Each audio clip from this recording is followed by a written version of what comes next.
So today is our very first podcast that we're going to be doing for Auto-Motif. We've got a bunch of talking points to do, and it's going to be a bit of an adventure here.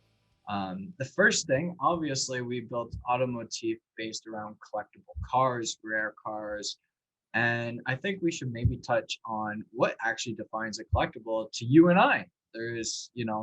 Everyone might have their own ideas or their own personas on what a collectible could be, but we do have Investopedia that has told us what is a collectible. So I'll give you the floor on that, and then I'll talk about the four things I look for when we go into what is a collectible car. For sure. So yeah, and Investopedia basically says that a collectible refers to an item that is worth far more than it was originally sold for because of its rarity and or popularity. The price for a particular collectible usually depends on how many of the same item are available, as well as its overall condition. Common categories of collectibles include antiques, toys, coins, comic books, and stamps. People who amass collections take a lot of time to collect them and usually store them in locations where they will not be ruined. Right. So that's So a you pretty. you Go could ahead. you could throw that on the car thing. So I mean, it's very similar. I mean, collectibles are collectibles. Yeah, That's the way it absolutely. works. And that's kind of what makes them so desirable, right? So I mean that's a really good broad definition of what is a collectible. And so when we relate it exactly to the car industry and cars specifically on an individual basis, there's four things that I actually look for. Is definitely one is limited production. To make something collectible, it's got to be rare. It's got to be limited produced. That way, not everyone has it, right? Um, the next thing I would have to say is the high desirability of that vehicle. That vehicle could be rare. It could be, maybe it was mass produced, but it's been destroyed. Like, for example, 15th anniversary Supra. So many have been modded and are fast and like they're still worth a lot, but to find an original 15th anniversary Supra, you're looking at $200,000 plus, where you can go get one that's been modified and it's going to be 60 grand to 100 grand. So something that would be highly desirable would be an original piece of production. The third thing I would have to say is maintaining or increasing value, because if it's maintaining or increasing value, that means people are out buying it and it's going to make it collectible, because once you take possession of that, it's not going to depreciate like a normal car. Once you take possession of it, it's going to maintain or increase in value. And the last thing I would have to say is historically significant. So a car that maybe was mass produced but was used in a movie or was owned by a famous person, those kind of cars are extremely historically significant. My friend Paul, he owns the Murcielago that we reviewed a little while back, but we're going to do another episode on it. That was used in a music video, right? Lamborghini Mercy.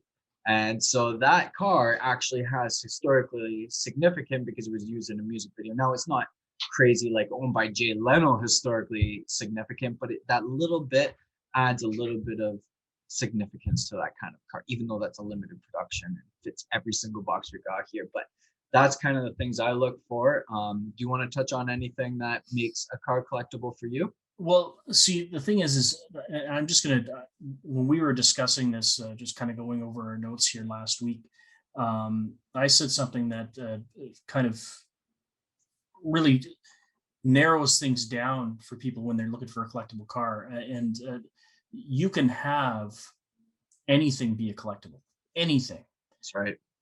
It doesn't mean it's valuable. Yeah. So, you could be collecting, Toyota Corollas, and you could have like the best collection of Toyota Corollas from year one to present day. And it doesn't mean it's going to be valuable unless you find that person that finds the same value in that item as you do. Yeah, absolutely. And so that, like, when you're looking for a collectible car, I mean, I own a Volvo S60R, which you'll be seeing on the channel relatively soon.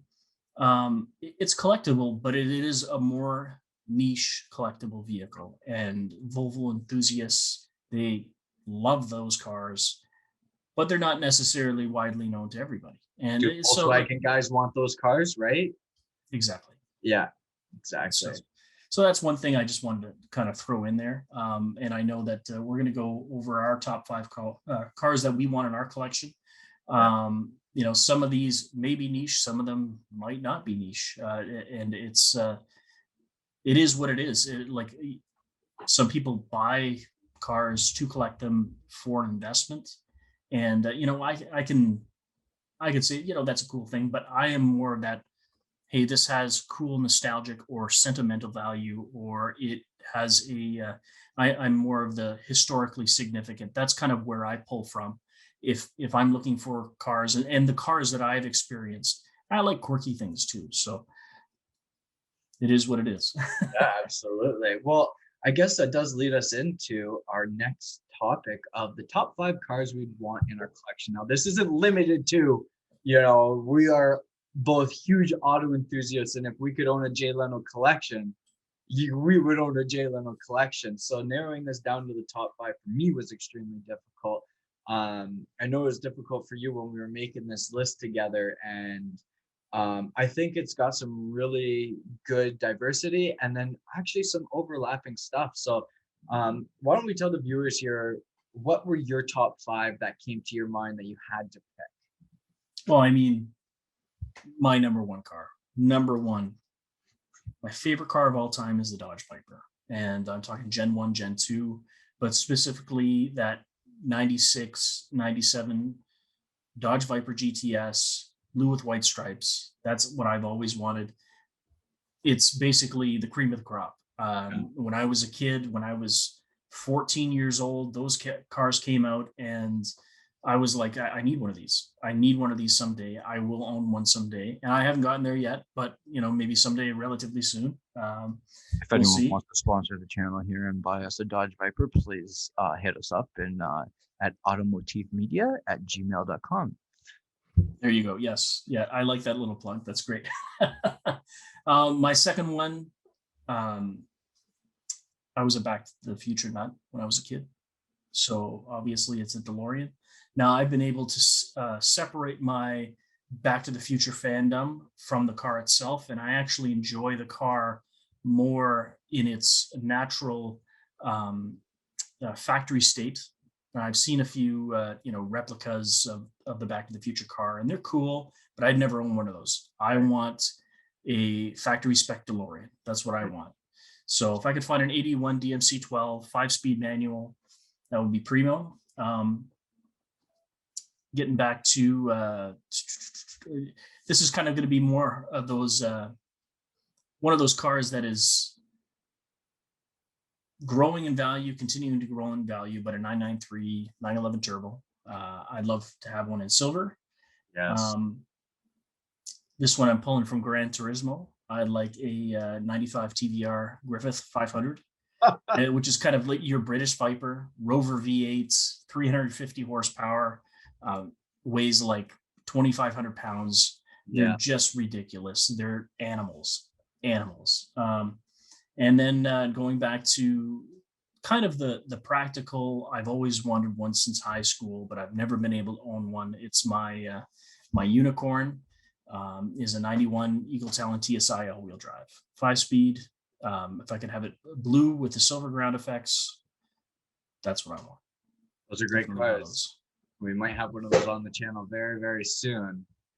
So those are your 5, and that's a pretty diverse class. And I mean, if you notice, nothing's new, right? I mean, new cars are great, and they have so many different characteristics than the old one, but when you talk about a collectible car, it's really hard to say new cars.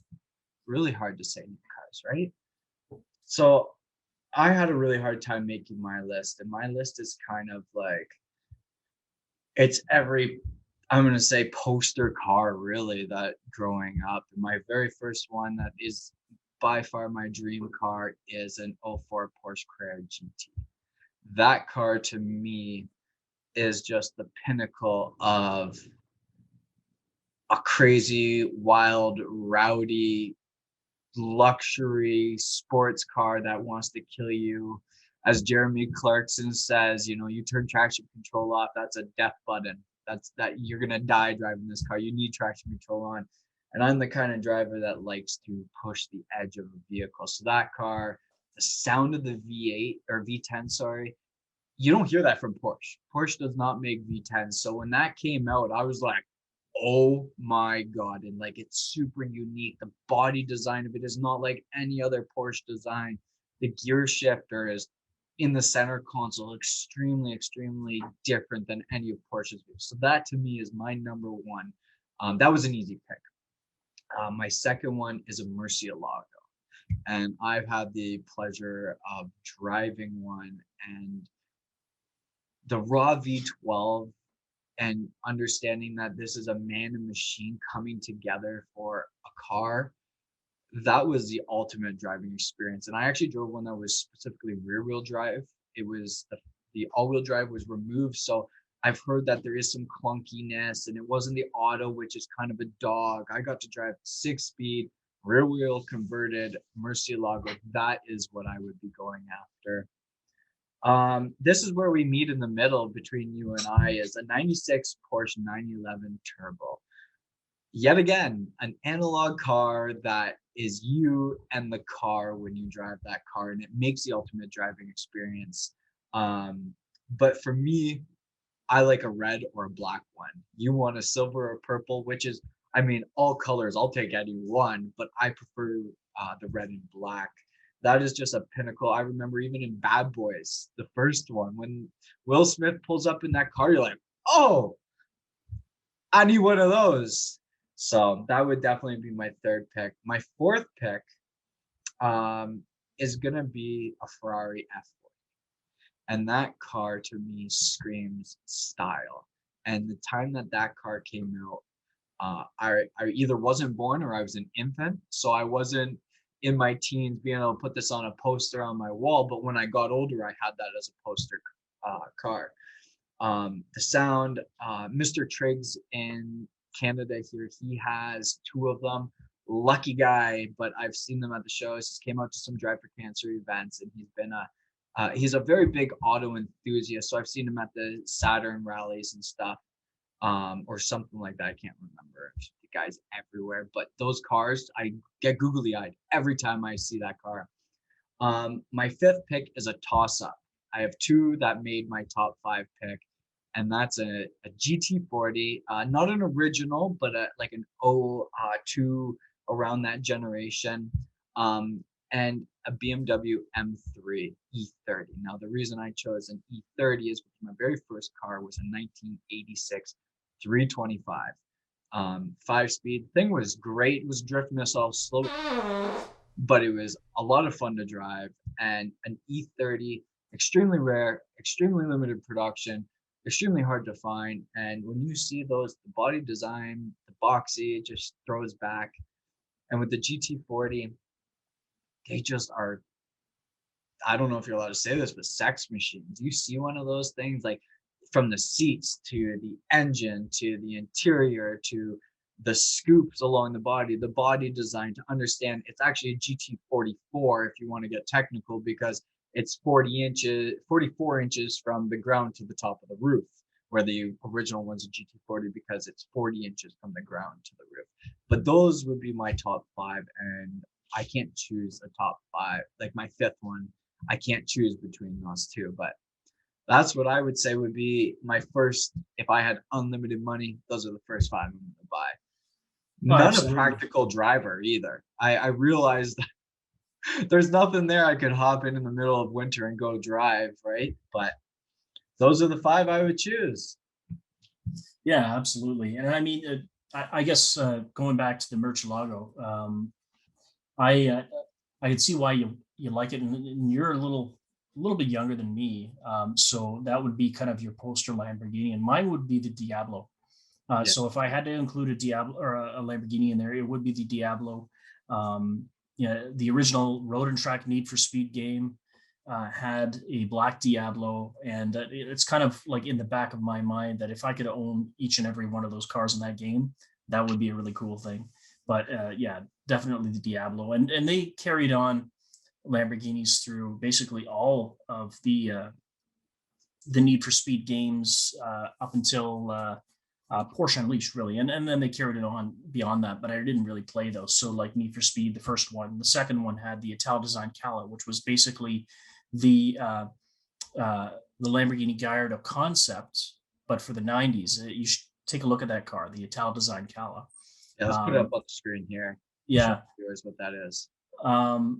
And then there's, of course, you go into Need for Speed 3, and they have the Diablo SV, which, yeah, well, it's an SV. They're so cool. And I actually had a chance to go for a ride in a Diablo. It was a 6.0 VT. Nice. And man, that was unbelievable. That was my first and only experience with a Lamborghini in terms of going for a ride. And yeah, definitely, I was like, I need one of those. I need one of those. And you know, something in the era of that, like I would put up against that is the Jaguar XJ220. Is I would put that right beside a Murcielago. If you were like, hey, you got to get something late 90s, early 2000s of supercars. Those two cars, they're very like dominant in their categories in my eyes, Yeah. right? And they're Need for Speed 2, another poster car for Need for Speed 2. Yeah, Jaguar XJ220. It's kind of funny how those games, at least for me, they've kind of spurned on my car enthusiasm. Like I still had it, but it just, amplified it that much more, because as a kid, you can't drive anything. No. You're 10, 12, 13 years old, and you can't drive these cars. So the closest thing that you're going to get is that arcade experience. And Need for Speed Underground 2. In the comments below, guys, tell us your favorite racing game that you played as a kid. Mine, 100% Need for Speed Underground 2. You got those underglow, and you got those side skirts. You got the roof air vents going on, and you could be running and racing. Your mom's calling you for dinner. You're like, but I got this race to finish. And I don't know about you, but Need for Speed Underground 2 was my favorite. Yeah, and I have I got an extensive collection of racing games and whatnot behind me. But I would have to say that the first racing games, definitely the Need for Speed series. Where it took another level for me was the original Gran Turismo. And I actually play that. I have it in my bedroom on my PlayStation Classic. And I play that more often than Gran Turismo Sport. No word of a lie. It's just, I don't know if it's the nostalgia factor or what it is, but I used to go when I was a kid. I didn't own a PlayStation, but I went to Blockbuster. I would rent one every weekend. And this is what I would do. I just rent one, and I don't know, it was like $30 or whatever. And the only game I wanted to play was Gran Turismo. And I would go and grab the PlayStation, that game, get it all set up, and I would basically go get my Viper. That's what I would get. I would get my Viper, and when you'd rent those PlayStations, they never gave you a memory card either. So you'd have to, tell your parents, no, don't turn that off. Leave it on, please. So that the game doesn't go away, because I have no way of saving this. So good memories with that. And I definitely play that all the time. We might have to toss up a stream of us playing some of that. Yeah. I think we might have to do that. Definitely. So another topic I think might be really cool about collectible cars, as we were talking, is this may be kind of a soft spot for anyone. So if you're insensitive and you get offended by stuff, please don't take it out on us. But we're gonna rate our top 5 cars that we think are not collectible, but people collect them. All right. So that's kind of something that I would be like, hey, I think that's a collectible, and someone can say it's not. And that's where you said in the beginning, defining a collectible, how do you do it? And it can be in so many different ways. So Sean, I'm gonna let you take it here. I can't wait to hear your top 5 cars. And people, if you feel like it is a collectible and we say it's not, hit us up in the comments below on why you think it's a collectible car, and we just want to talk. Like, we love hearing people's opinions. So take it away, Sean. I actually think you should go first on this one. Oh, you want me to go Yeah, first? I wanted you to go first on this one because we're going to start out. We're going to offend a few people that we could throw in some stereotypes here, but yeah, Mike's ready to offend, and I'm ready to back him up on this. Here we go. All right. So my first one is Camaros. I think they were mass produced. They're everywhere. I'm sorry if you have a Camaro, it's not a collectible car because everyone has one, even moms and grandmas with V6s. Okay, so that's not a collectible to me.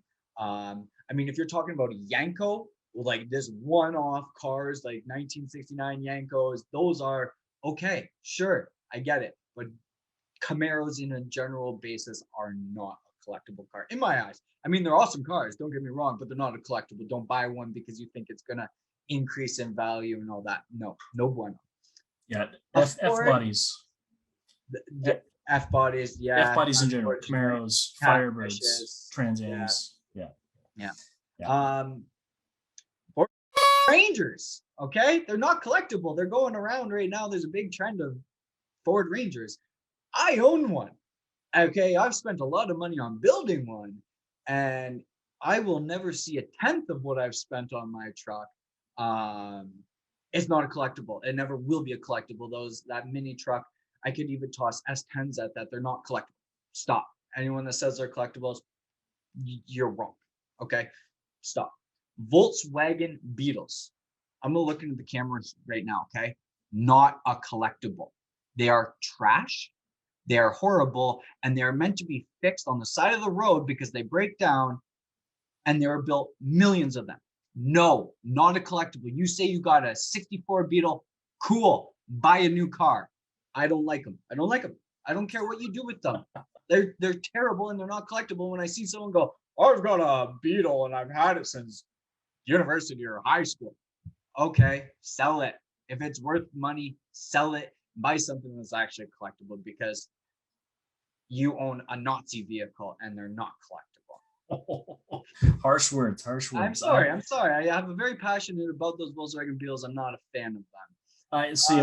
I mean, okay, so I like Beetles, and I grew up with Herbie, and so Beetles. I'll agree with you. They're not a collectible. Yeah, but they are some of the coolest cars ever to come out of Germany. And yes, they were born and bred out of a regime and a time where it's not great history for Germany. Yeah. But at the same time, what was born out of war became a symbol of peace, and definitely the Beetle was in that hippie era. That hippie era. That's when same with the VW van, but at the same time, they're pretty cool, especially when they've been Subi swapped. They're pretty darn cool. That's totally different. I have a buddy. Who lives up in Barrie. What's his what's his Instagram handle? Let me find this for you. He has done a few swaps. You guys need to check this guy out. Here, let me find him for you. Swaps are great, but they're not collectible, right? So this is where it comes down to like defining a collectible is like, if you're gonna take, what makes it collectible? There's nothing about a Volkswagen Beetle that makes it collectible. Nothing, not one thing. Utopia Bugs. Go check him out on Instagram. Yeah, go check him out on Instagram. The guy does amazing work. He's an amazing fabricator. And I met him a few years back at a Barrie car show, and I was just blown away at his work. And it's amazing. That car is amazing, and it's ridiculously quick. Ridiculous. That's awesome. See, you know me. I love fast cars and I love unique cars, but it still doesn't make it collectible. Moving on. This is another one that's definitely going to touch a lot of people because I think a lot of people are misinformed about this. Is that old 50 work trucks, old 50 trucks? They are, in my opinion, I love them. but they're not collectible. Now, listen to when I say that, is a lot of people think they're collectible and they're buying them and they're selling, they're putting work into them and then they're selling them. I understand there's a bit of money to be made in that, but where there isn't any type of restoration work. But that does not define a collectible vehicle, because these cars are mass produced, they were beat on, and they're old 50s trucks that people are putting air rides in, or big V8s, and then, nice paint jobs. Now, these are great, and I would own one, but I would not buy one as a collectible vehicle. I would buy one as just because I like, the old 350s and stuff like that with the big rounded bodies. So they're nice, but they're not collectible. I know I'm gonna get some guys on there going, but they're collectible. No, they were mass produced and they were sold to everyone, everywhere, in every company, and every male at the time, because of generation speaking, had one of those. Those are my 5, what I think is not a collectible. And I know Sean has now some feelings that he can hurt by letting people know on his cars. And I even, kind of, we had a deep conversation about this on my thoughts of this, but I'm going to let you take the floor, Sean, and hurt some feelings here. All right. So I have this list here, and if you like drifting, you're not going to like this first one. Okay? So the Nissan 240SX, or the 180SX, or the Sylvia, whatever you want to call it, ain't a collectible. Most of them you see are ratted out, beaten down, clapped out, ridiculously, thrown back together. I don't even know. I don't even know how some of these cars are still on the road. A lot of welds and a lot of zip ties. That's how. Yeah, and like, you can appreciate one that is, nice and clean. Like, you can appreciate any car. Like, I mean, I can see a Toyota Corolla from 20 years ago. I'd be like, hey, that's a really nice, clean car. Yeah. That person, that 80-year-old grandmother is really taking care of that. I can appreciate that, and I might even want to buy that just because I knew that I would know that it would be a reliable daily driver. If there's any 86-year-old ladies out there with a clean 240, let us know in the comments below. There you go. Yeah, but not a collectible. Mass produced. The only way that they're ever going to become a collectible is if all those clapped out garbage cars, all those drift Doritos, they go in the garbage and we never see them again. Or if it's mandated that internal combustion engines are not allowed on the roads anymore, they might become collectibles. Yeah. The second one I have for you is the venerable R35 GTR. That is not a collectible.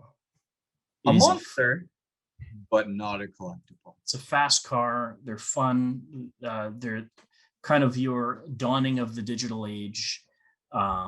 They might one day become a collectible. Not a collectible in my mind. Do you want to know what I think ruins it into being able to hop into that collectible class? Is they never offered manual. I think that because they're all automatic. Now, they are faster automatic. Don't get me wrong. There are beasts and there are fast ones. We know lots of people with lots of fast ones, but imagine that car with a manual gearbox behind it. I think that would then set that car to maybe 20 years down the road, be able to be a collectible car if it wasn't molested. Yeah, absolutely. But you're right. I agree with you. I mean, the thing with GTRs is that their value is on the reputation and the laurels of past generations. Yes. And they're not even like. So, that you're dealing with a V6, twin turbo V6, but you're dealing with a V6. Your R32, R33, R34 generations were all inline 6 twin turbo. They were only offered in Japan. They were shown on a bunch of movies, and then Nissan's like, well, maybe we should just bring it to North America and see what happens. And they've kept making this car. What is it going on 13 years now? 13 years? What was the first one that came out? Yeah, what was it, 09? In North America, I believe. Anyways, so we're going on over a decade here, and definitely over a decade. I think I actually saw it at the Edmonton Motor Show in 2008. for it as a 2009 model. Anyways, so 2008 yeah, States. so yeah, we're going on way too long. And you can say, well, hey, Porsche did the same thing, with the 911 and just kept refining it over years. No, it's not the same thing. It ain't the same thing. You look at a 1979 11 and you look at a 993 from 1996, and yeah, they may look similar, but they are different. Yeah. There's a lot of differences. And hey, you might be able to swap parts here and there, but they're different. Yeah. They're way different. And we're talking about a history that, doesn't even compare, like between, 1964 to 1996. So yeah, like they just don't compare. No, it's straight from their roots of the Godzilla and everything. Like that's a whole new category. It's not even, in my eyes, a Skyline when it comes down to, if you look at what a Skyline has been over the generations, right? Exactly. So moving on to hurting more people's feelings. Here we go. You ready for this one? Drum roll, please. The Chevy Corvette. That's right.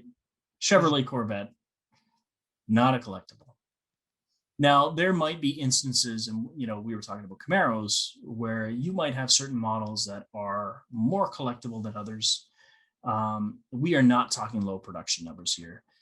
The Dodge Viper and the Chevy Corvette get compared all the time, and I'll tell you what, that drives me nuts. There's nothing more annoying than some guy saying, well, hey, the Corvettes can do what the Viper does, and the Viper can do what the Corvette does, and they're just alike, just one's Dodge and one's Chevy.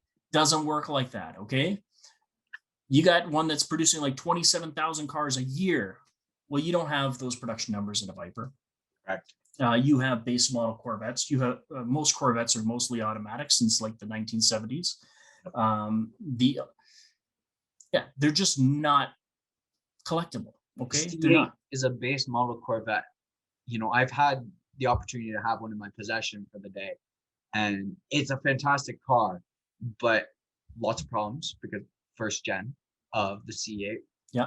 Lots of opportunity, great performance, low price, automatic, but it's a base model. Like people go, oh, the C8 Corvette, that's going to be worth a lot. Well, no, that's not true, because that is the base model version, right? If you get the Z06, now you're getting into more limited production.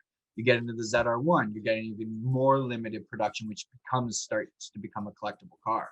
So this right here is my buddy's old C4 ZR1 right here. Now that's a rare. Yeah. So this right here is a collectible Corvette. Yes. But it is still very similar to every other Corvette that was ever produced in the C4 generation. Very, very similar. You're talking differences in engine, transmission. That it doesn't compare. It's basically, you have a model and then you have trim levels. Well, the ZR1 at the time is your top trim level. Yeah, that's what it is. Again, Corvettes not collectible. All right, gotta take a breath here. Put on a bulletproof vest for our next podcast. That's right. Yeah, you're putting us in danger here, Sean. Here we go. You ready for this? I am. All right. So your SA, FB, and FC RX-7s are not collectible. They aren't. Did you say it? Did you really go there? I did. Oh, okay. SA, FB, and FCs. Now, we're missing one generation. We're missing the FDs. And I would venture to say that the FDs aren't collectible worldwide, but they are collectible in North America. The reason why is because they were only offered for a few years here, and then they discontinued them. That's why FDs are more desirable and more collectible, especially in factory form. If you can find one that has been untouched and it has very low miles, FDs quite collectible. But everything else, not even close. I've owned an FC RX-7. For ruining FDs. Fast and Furious ruined FDs. Yep. Because everyone mods them too. I mean, they look great. but I'm on Sean's side here, as those are not collectible cars. They just aren't. Yeah, I've owned an FC. I've owned a GX. I've had friends that have owned turbos. I have had friends that have owned FBs.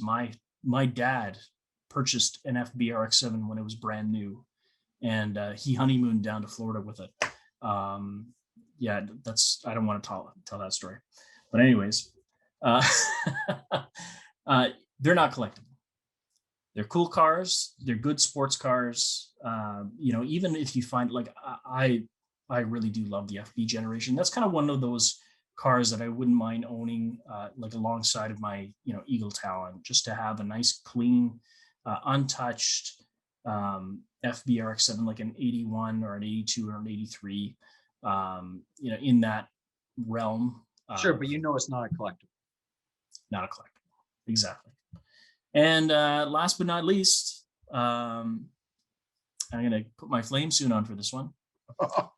Ford Mustangs are not collectible. They are not. Same thing with the Corvette. You have trim levels. You have certain generations that they come out with a really, really, really cool Mustang, like the GT350 or the Boss Mustang.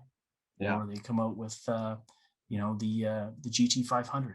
Yeah. Or the Mustang SBO. Cool cars.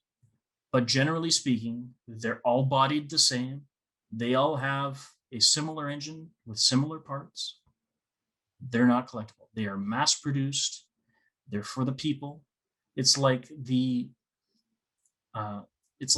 American sports car for the people. It's the Volkswagen Beetle of sports cars. That's what the Mustang is, and it is not collectible. It just has 4 extra cylinders. Usually, some have 2 extra cylinders, and some have the same as a Volkswagen Beetle. Yeah. Now, Don't get me wrong. All of these cars that I mentioned on this list, I do like in certain forms. Yes. But they're not collectible. They're not collectible.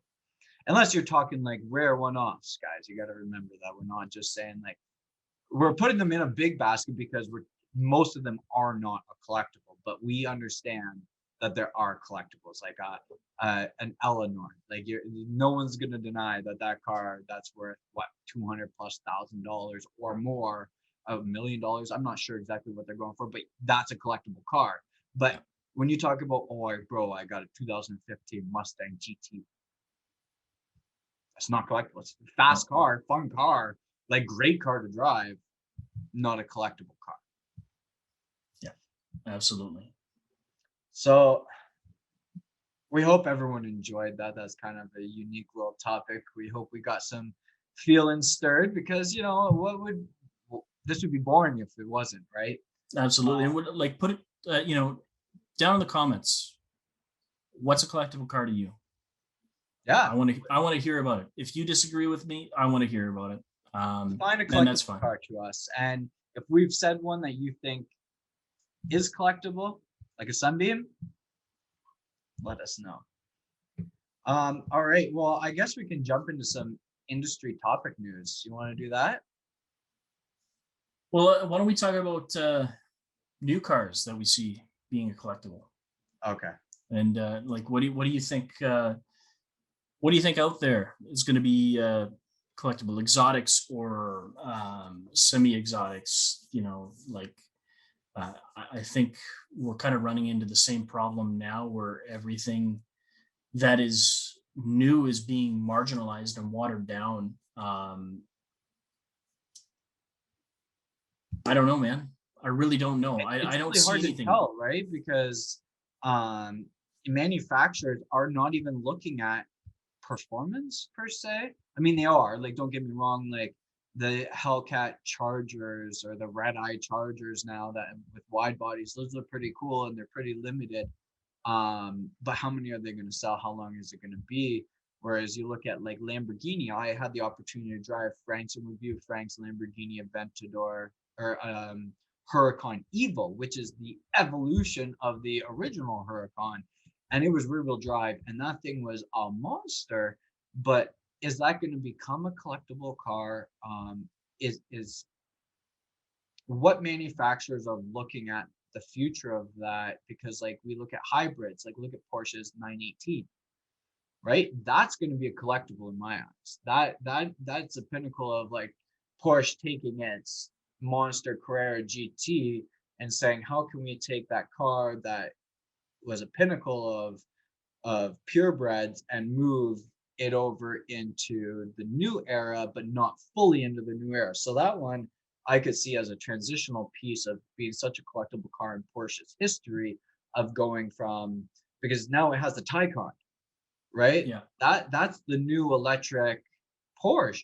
But what was the car that went from the fastest motored Porsche to the Taycan? And what's that in between? Well, that was the 918, and that 918 is so limited production, yet so mind-blistering fast that it's not even comparable to anything. And now you've got a fully electric Taycan. Yeah, it's well, I mean, the 918 basically is a design and an engineering study. That's what that Yeah, car is. It's almost like what they call it in the business a loss leader. It's like, yeah, you know what, we're showcasing the best that our engineers can do, and this is the car that we're doing it with. right. I would probably say too, like, I mean, the time has passed on these, but they're not that far away in our history. Is the 2017 Ford GT. So the one that they actually took back to the 24 Hours of Le Mans, and they won, Yeah, which is insane if you think about that. They actually won, it is. and It just popped right back in, and we're able to take it by storm. yeah. So I think what you're going to do is you're going to see. Well, they were limited production to begin with, Yep, built in Canada, yep. limited production to begin with. I have a cool story on that too. On that, I have a friend that actually worked there for a time when they were being built. He helped with the electronics part of that, but yeah, they're definitely a car that's not on a lot of people's radars for a collectible vehicle. But when they're offered up, when they're going to be offered up, you're going to start seeing them in auctions and all that stuff. They're going to go for a ton of money. And Yes. we're talking, I would say, um, you know, probably a cool million. I would probably say Yeah. they're going to be, yeah, absolutely. It's a part of American racing history now. So that's what I would think about that. But yeah, new cars. See, the thing is that, and I'm just going to go on a little bit of a blanket statement with cars, okay, in 2020, 2021, this decade is, and this is not to be a shot at Tesla. I think Teslas are really cool.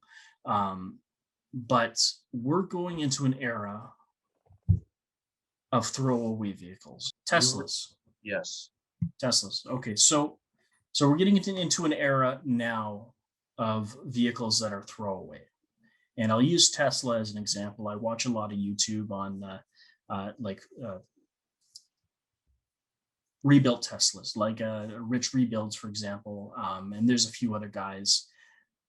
Whereas they buy these salvaged Teslas for, relatively cheap. Let's just say you can buy a Model S P85D for $50,000 used from Tesla. But if you go buy a salvage one, rebuild it, and get the rebuild title and all that stuff, you can get away with it for $27,000 or $30,000 or whatever. Yep. You do a bunch of work to it, just like you go and rebuild Anything. Yeah. anything like a Ferrari or a Lamborghini and all that stuff. Well, the thing is that with electric vehicles, you are dependent upon a grid for your vehicle to run. And Yep. with Tesla, they have their superchargers. And really, the only way to get anywhere fast with a Tesla is to go to a supercharging station. I mean, you can charge it overnight, but you're only going to get around 320, 400 kilometers out of it. Okay. Yes. So do you have a 400-kilometer trip? And then you're done? Planning around it, right? Yeah. what if you have to what if a place is 200 kilometers one way? So then, you got to consider your round trip, Yeah. and you're not going to stop at one place, 200 kilometers away and charge for 18 hours. So you got to rely on a Tesla supercharging station. Yeah. Well, what Tesla does with certain some of these YouTubers is they'll figure out what VINs have been rebuilt, and they'll turn off the supercharging capabilities. So you are completely at the mercy of the company. Wow. And like, if they turn off the supercharging capabilities, well, the vehicle is practically worthless. Right. As a vehicle. Yeah. It's worthless. I mean, as a semi long distance driving vehicle, what are you going to use that for? Right. And I know we're kind of getting off topic, but it throws out a broader spectrum of, we're getting into this throwaway vehicle society, the same as, we throw away phones, and we basically, Apple, I'm just going to use Apple for example, and I have a lot of Apple products. They're constantly fighting with people on the right to repair your own stuff. And now they've serialized things. If you want to replace your camera in your phone, well, you have to go to Apple to do that, so that they can reserialize that camera to work on your phone. You can't just go grab another parts phone and then swap everything over. So anyways, not to get too much off topic, but that's where the car scene's going. Of collectible cars in the future is really hard to see right now and to predict for, because industry is saying electric, but Tesla has announced the Roadster, but there's only been one made, and I don't know if anyone knows where it is, but it's outer space. It's not even on Earth. So that's probably the most collectible futuristic vehicle that there is, and it's not even on Earth. Not even here. Not even here. Was that an old Tesla Roadster? I thought that was an old one that they threw up there. I'm not 100% sure, but I mean, damn. Yeah, let us know in the comments. We'll check it out too. Yeah. So I guess our last piece here is we can talk about some industry topic news. I know that you wanted to bring up that first article. I'll let you take that, and we'll put it up on the screen here so that everyone can see it. So one thing I wanted to talk about is there's a new budding Canadian electric car company called AK Motor International Corporation, and they have a concept car called the Maple Majestic EV. Now, it's a little weird looking, don't you think? Very. I mean, I don't mind it. I think, but at the front it looks good, but as you go back, it's like it starts to get weird as you go to the back of this car. The front looks great to me. It has like a Aston Martin with a Tesla kind of Porsche front end, and then everything just goes wrong as you go towards the rear. Yeah, and I think they're really taking this. Yeah, exactly, like you said, they're taking some styling cues from Porsche. They're taking some styling cues from Tesla, and what's been successful. The car kind of looks like you could drive it both ways forward. Do you know what I mean? Absolutely. And that's not normal how the slant is like that. And the wheel arches in the rear is kind of, so I don't have a photo of the rear of this. We're just looking at the front here, but those rear fenders are weird. Rear quarter panels are really weird. So it must bow in. I don't know if we can pull up a photo here of the rear. Let's see if we can find something. If you just go down to the link there, they have the website, and they have a few more photos of it there. On the Maple Majestic? Yeah. All right, let's pull this up. I don't know why. I love the name, Maple. It doesn't get much more Canadian than that. Now, one of the things that I wanted to mention while Mike is pulling that up, one of the things I wanted to mention is that it is so important for us as a country to start supporting this. I know that electric is going to be the future. Some of us don't want it to be. Some of us think it's inevitable, and some of us also think that we're going to have internal combustion in some way, shape, or form, basically side by side with electric vehicles. If you haven't driven an electric vehicle, you really need to. I've driven both the Model S and the Model X. They are absolutely insane, but they are their own different breed. They're You ludicrous. may, yeah, you may love them or hate them, but the fact that as a country we don't have any um, automotive manufacturer here that's homegrown. We have Ford, we have Chevrolet, we have, you know, and we've been partner to these American companies for years. The closest thing that we've basically had um, to a homegrown Canadian car was the Bricklin SB1 that was built in New Brunswick, and that Yep. was built for 2.5 years, and they just basically threw it away. And they're really weird cars. There's one that uh, frequents Cambridge AMW quite a bit on Thursday nights if you want to go see it. But anyways, this is really important. This is super important for our future in the manufacturing industry, and differentiating ourselves and also standing on our own 2 feet, whether you like the looks or not. No, I think after looking at this, I think this is a cool looking car. And when you look at this photo of the rear, like I look like I'm looking at another front end of a car. It's actually quite unique, but I think this, like seeing this car in real life would be like, whoa, because it almost has that Audi TT style slant, but then Yeah, it goes into a trunk and it looks really good. I don't know yeah. if they created this, if this is an actual prototype, or if they built this on Automation, which is a game that you can build cars.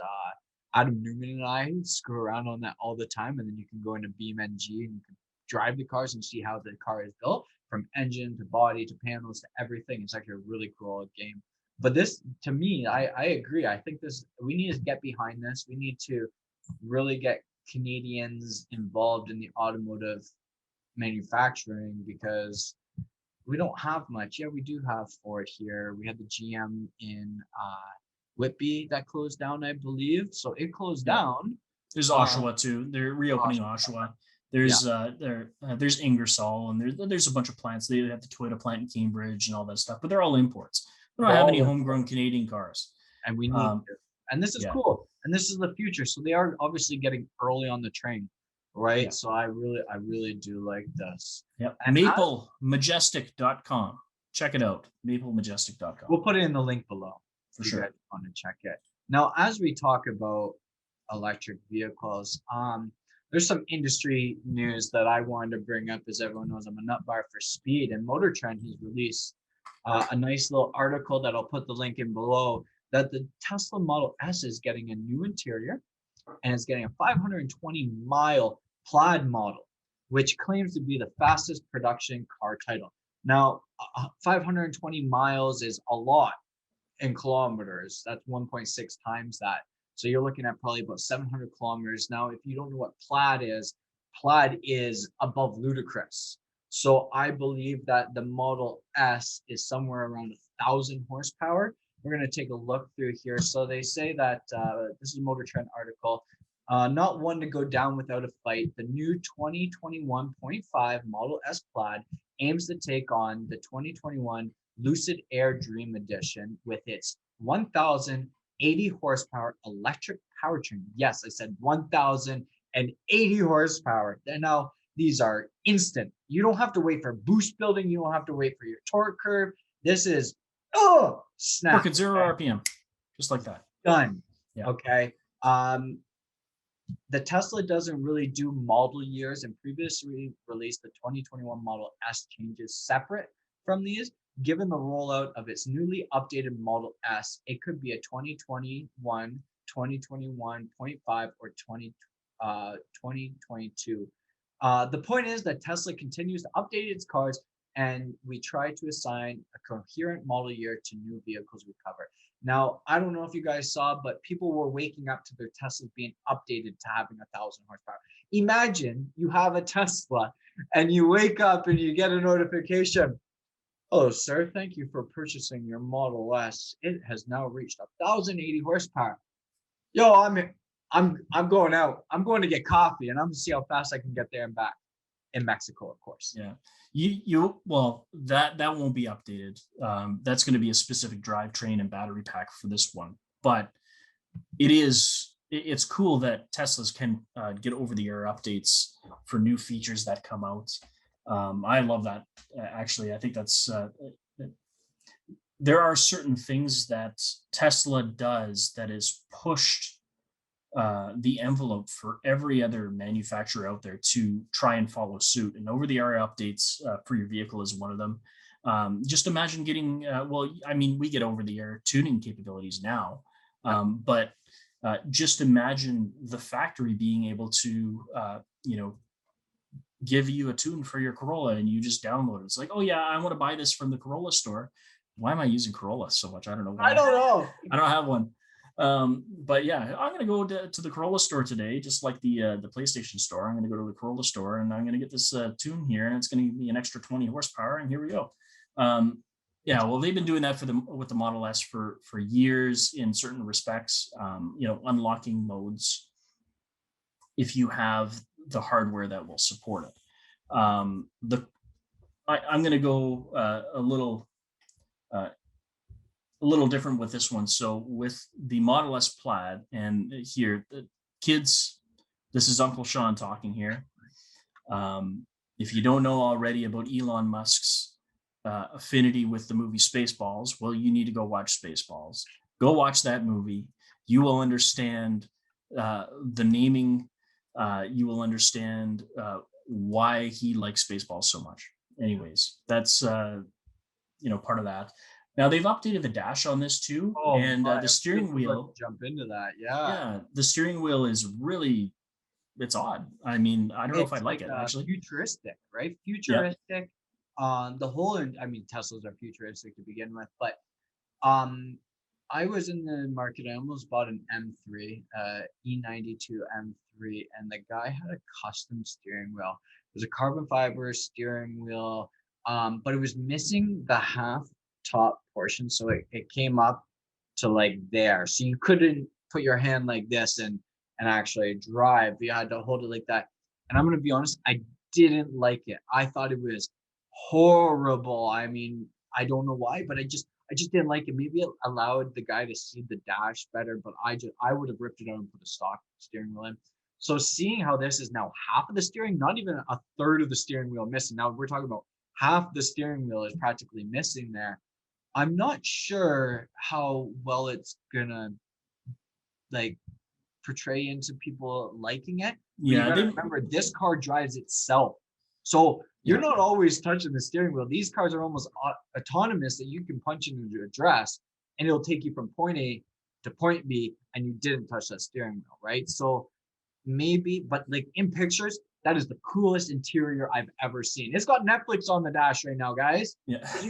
You can put on your whatever you watch on Netflix and hang out, and the car's going to take you somewhere. Oh, by the way, it's got 1,000 horsepower, so if you do want to goof around and some guy in a Challenger 392 wants to be trying showboat, you're just going to leave the guy in the dust. Yeah, right? But don't wreck it and don't rebuild it, because Elon will turn off your supercharging capabilities. That's right. Now, another interior, what they've done is the next photo is actually showing the back seat of this car.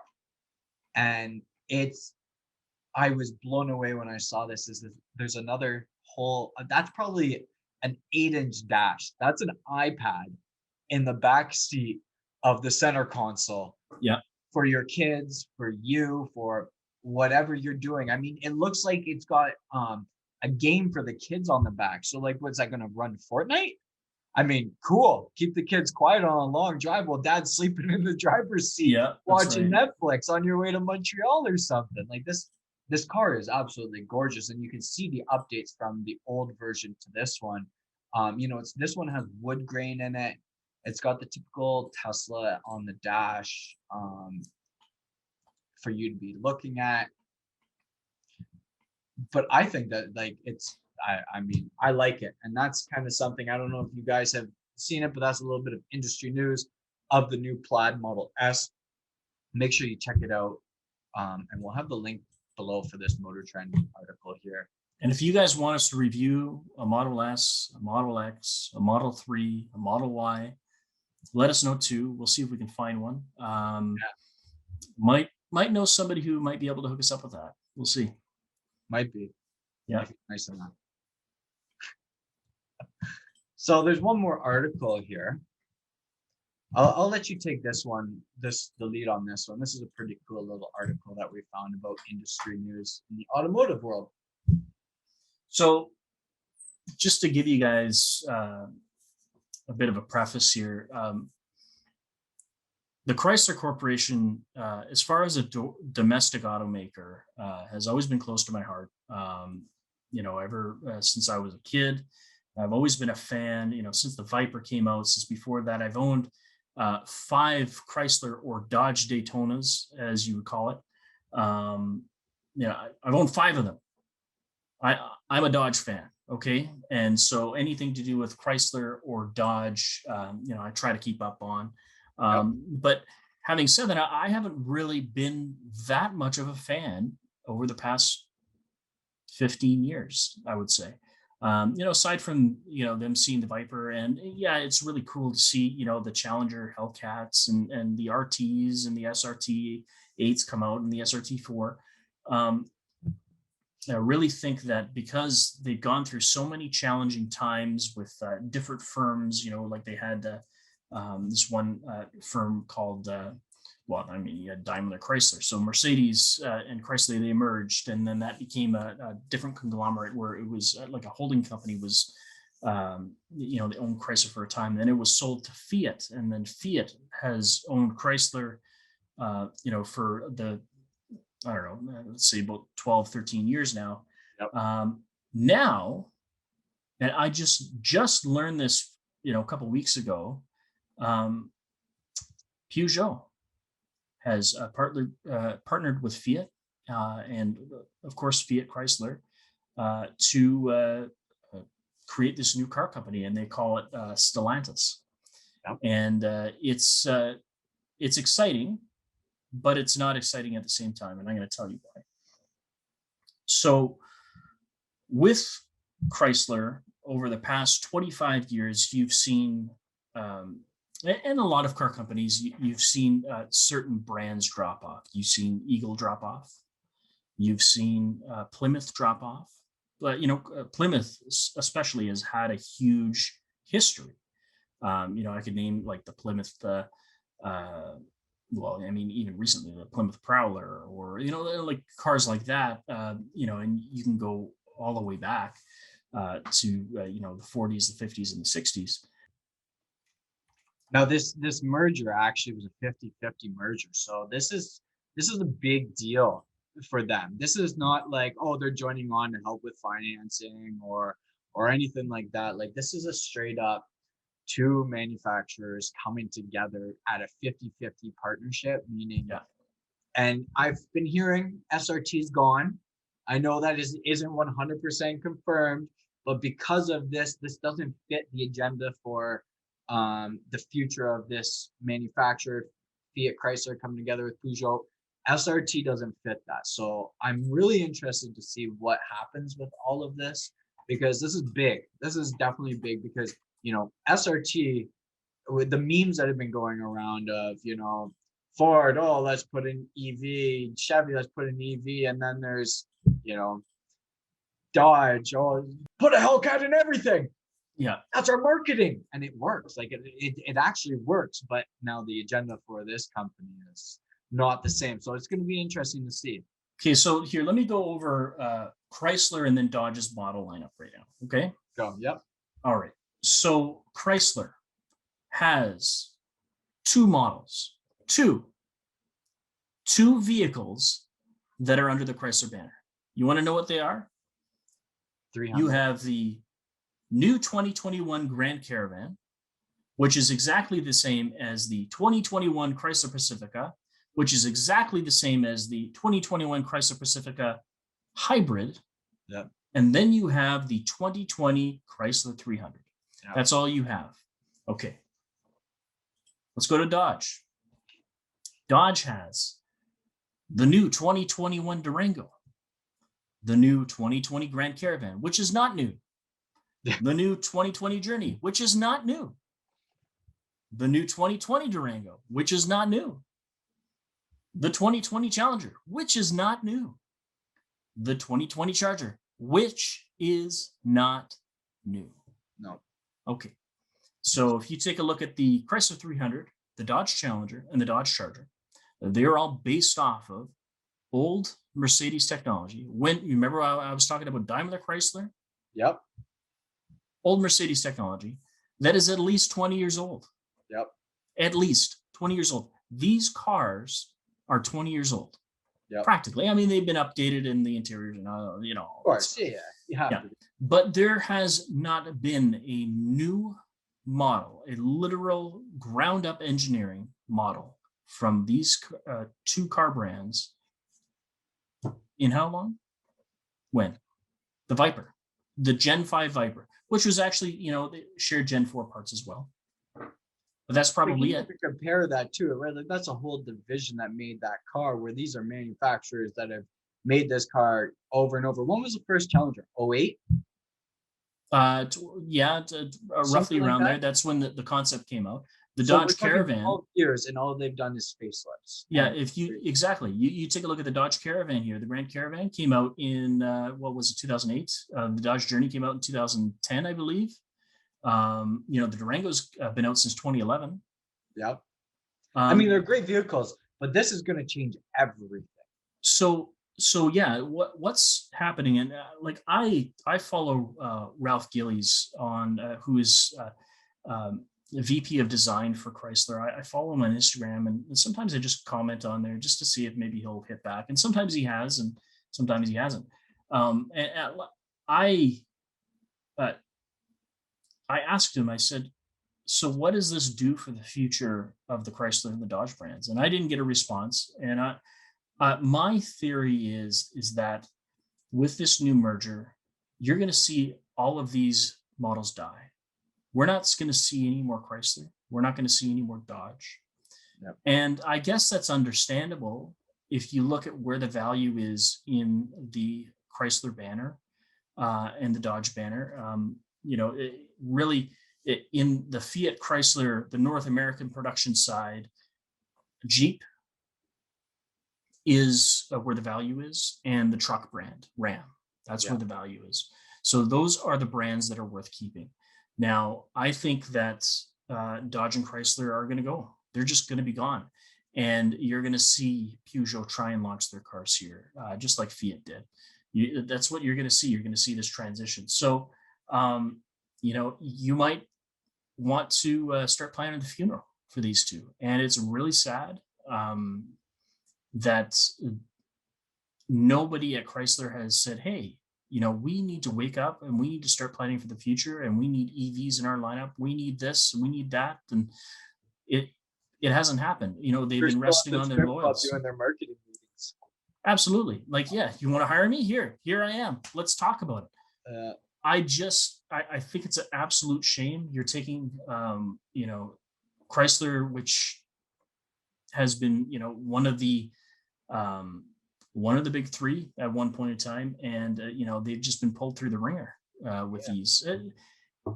Hey, if you own a 300 and you like it, that's great. You're driving a 20-year-old car. Wouldn't it be nice to drive a new one? Something that is, made for 2021. Yeah.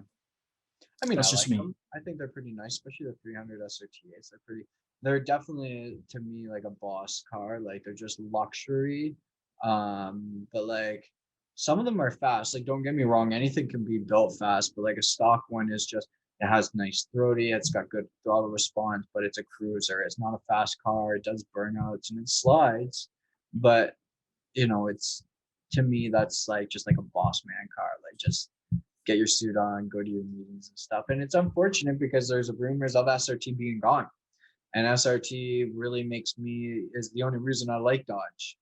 To be honest, is that SRT brand that's what they bring to the table. Otherwise, I mean, I don't need a Dodge in my life. You got your Trackhawks, you got your Challengers, I mean, I even like Magnum SRT8s. Those are badass cars, but without that, no one likes a Magnum, right? So if SRT's gone, Chrysler and Dodge are definitely gone, and that's possibly where the future is going, and that's where the rumors are. But on our next podcast, we will be sure to let you know if we found out anything else. if you guys know anything about Dodge and SRTs and the future of it, let us know below. Put some links in there. It's all opinion based, which is cool. We're just here chatting about some stuff and industry stuff. Yeah. Those are our industry topic news that we had for you. It's been a pleasure hosting our very first podcast. Sean here, he is fantastic at editing. We're having him actually hop in the cars with me and being a little more on camera. So, make sure you follow his Instagram. It's the Leafy Photography.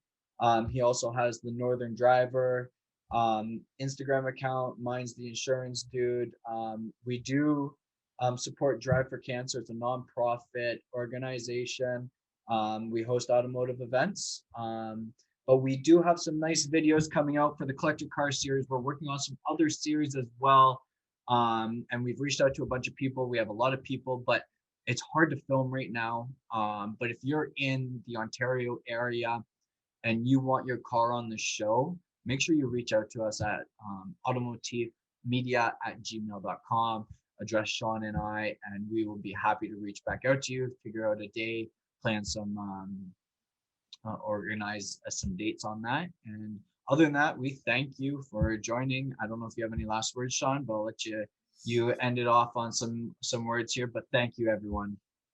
I might have a V70R that we can look at.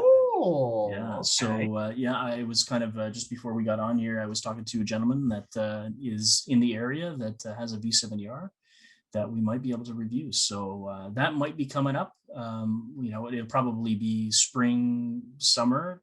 That's kind of what we're looking at. He says he has some new wheels for the car and wants to show it off and all that stuff. So certain things to look forward to. But yeah, just like Mike said, check us out on Instagram, Leafy Photography, The Insurance Dude, Northern Driver, Drive for Cancer, and also Auto-Motif. Check us out. About that one. Oh. Guys, if you did like it, have all make sure you subscribe too, because subscribe means a lot. Comments mean a lot too. So if you guys want to see something, you want us to do something, you want us to talk about something, please drop it below. We will take everything. We appreciate all positive comments, constructive criticism comments. We're an open book. We're a new channel. We're growing, but we are very grateful for everyone's time. And we look forward to, bringing entertainment to you. That's our job here. So let us know in the comments below. And on that bombshell, I think that's been taken before, hasn't it? Yeah. Yeah. Are we signing out? I think we're signing out. All right. All right. See you, YouTube. Have a good one.